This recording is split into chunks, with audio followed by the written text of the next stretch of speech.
आइए आपकी मुलाकात करवाते हैं एक बेहद खास मेहमान से। Go India stocks dot com के फाउंडर राकेश अरोड़ा साहब हमारे साथ कार्यक्रम में शामिल हो रहे हैं। वैसे तो आप सब लोग जानते पहचानते ही हैं, लेकिन राकेश जी दुनिया भर के बाजारों पर, भारतीय बाजारों पर गहरी पकड़ रखते हैं। दोनों पर मेटल सेक्टर में हिंदुस्तान के सबसे बेहतरीन एक्सपर्ट के तौर पर जाने माने जाते हैं। और एक और बात आपको बता दूं कि कई सारे मिड कैप स्मॉल कैप शेयरों को उनकी जो पहचानने की ताकत है, जो कि आने वाले 5-10 सालों में 10, 5, 15, 20 गुना हो सकें, उस पर गहरी पकड़ राकेश जी रखते हैं। सर बहुत बहुत स्वागत है आपका, धन्यवाद हमें समय देने के लिए। सबसे पहले सर अनिल जी, थैंक एक बार थोड़ी बाजार पे ही राय ली जाए आपसे।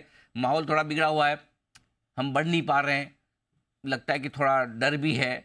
बताएं सर, क्या मूड माहौल है, डायरेक्शन कैसे देख रहे हैं आप? अनिल जी, ऐसा है कि कुछ चीजें हैं जो इकट्ठी हो गई हैं, जिसकी वजह से ये एक सिक्लिकल स्लो डाउन हम लोग देख रहे हैं। पहला तो ये हुआ कि अपने इलेक्शन थे तो फर्स्ट क्वार्टर उस तरह से वॉश आउट हो गया। इस बार मानसून भी काफी तगड़ा रहा तो Q2 उसकी वजह से वॉश आउट हो गया। अब ये ट्रम्प जी जीत गए हैं तो उसकी वजह से थोड़ा सा एक चेंज ऑफ डायरेक्शन हो रहा है ग्लोबली। और जो एक माहौल बना था, पॉजिटिव माहौल, वो उसमें थोड़ी सी कमी आई है। बट ये मार्केट में एक्सपेक्टेड ही है कि एक हम थोड़े स्विंग होता है, मूड का स्विंग होता है। तो हम एक बहुत ही ऊपर लेवल पे चले गए थे, हमें लग रहा था सब कुछ सही है एकदम, इसके आगे कुछ होगा नहीं। तो एक थोड़ा रियलिटी चेक भी आया है कि भैया हाँ, 7-8% के अंदर ही ग्रो करोगे, उससे ज्यादा नहीं ग्रो कर पाओगे। तो मुझे लगता है कि एक हेल्दी करेक्शन हुआ है हमारे लिए। और लॉन्ग टर्म ट्रेंड में कोई चेंज नहीं है।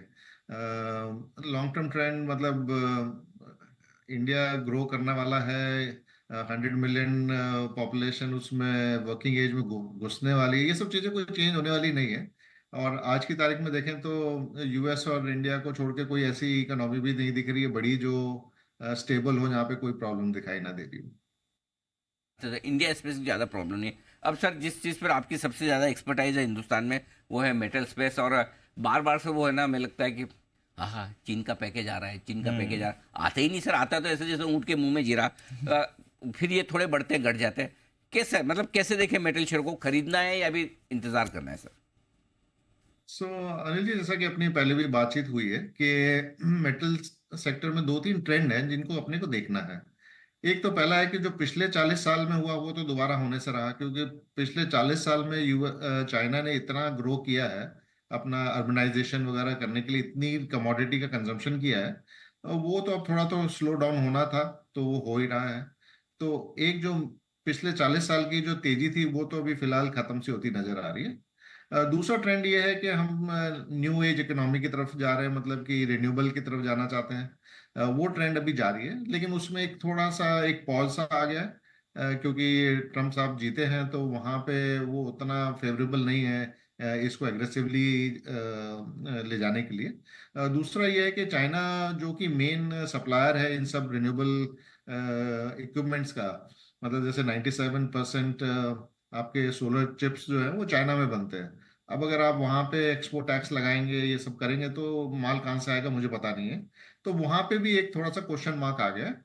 और तीसरा, जैसा आप बोल रहे थे कि चाइना में स्टिमुलस की उम्मीद है, तो चाइनीज गवर्नमेंट भी अपना ओवरबोर्ड नहीं जाना चाहती है, वो जितना जरूरत है उतना ही करना चाहती है।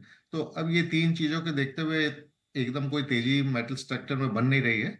और हम लोग एक अर्निंग्स डाउनग्रेड का सेशन चलता जा रहा है, मोस्टली फेरस के लिए। जैसे स्टील कंपनीज में अर्निंग्स डाउनग्रेड चल रहे हैं, एल्यूमिनियम कंपनीज जरूर एक अपटिक देख रही हैं और उनमें अच्छे रिजल्ट आए हैं। इंडाल्को का रिजल्ट अच्छा आया है, और वेदांता का भी अच्छा रिजल्ट आया है, और नालको की सेम उम्मीद है। तो लेकिन वहां पे भी मुझे एक थोड़ा सा डर ये लग रहा है कि जो वहाँ मेन रॉ मटेरियल होता है, एक इंटरमीडिएट प्रोडक्ट एल्यूमिना, उसका भाव आसमान छू रहा है, क्योंकि बॉक्साइट की सप्लाईज जो गिनी से आती थी वो डिसरप्टेड है। बट अगर मैं डिमांड सप्लाई बैलेंस देखता हूँ अगले 2-3 साल के लिए, तो एल्यूमिना एक काफी बड़े सरप्लस में जाने वाला है। तो अगर एल्यूमिना के भाव जो नॉर्मली $401 चलते थे, अभी 700 हैं, अगर वो गिरता है तो एल्यूमिनियम का भाव भी ऑब्वियसली नीचे आएगा। तो मुझे वहां पे भी डर लग रहा है कि कहीं हम पीक में जाके एल्यूमिनियम के स्टॉक्स खरीद ना लें। तो ओवरऑल मेटल सेक्टर में एक मैं कहूंगा कि थोड़ा दूर रहने की सलाह रहेगी। ये अच्छा सर, बाजार थोड़े कमज़ोर हुए हैं, कई सारे स्टॉक करेक्ट भी हुए हैं, कुछ 30 से 60% की रेंज में अलग अलग। आपको क्या पसंद आ रहा है इस मार्केट में? कोई सेक्टर, कोई स्टॉक्स जो आपको लग रहा हो अच्छा इन्वेस्टमेंट का एक मौका दे रहे हैं? सो अनिल जी, इसमें एक सिंपल सा स्क्रीन हमें देखना चाहिए कि अभी ग्रोथ में थोड़ा स्लो डाउन है। और अगर वो स्टॉक हाई वैल्यूएशन पे है तो उसकी तो अच्छे जम के पिटाई हो चुकी है।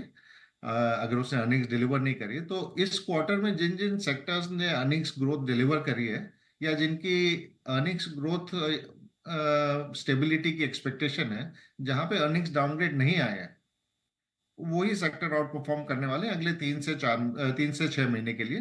तो मुझे लगता है कि अभी जैसे मैं देखता हूँ कि बैंक्स है ठीक ठाक सा परफॉर्मेंस किया है, बैंक्स ने, आईटी सेक्टर ने ठीक ठाक सा परफॉर्मेंस किया है, फार्मा सेक्टर अच्छा परफॉर्म कर रहा है, ईएमएस सेक्टर है जो अच्छा परफॉर्म कर रहा है अर्निंग्स के मुकाबले में।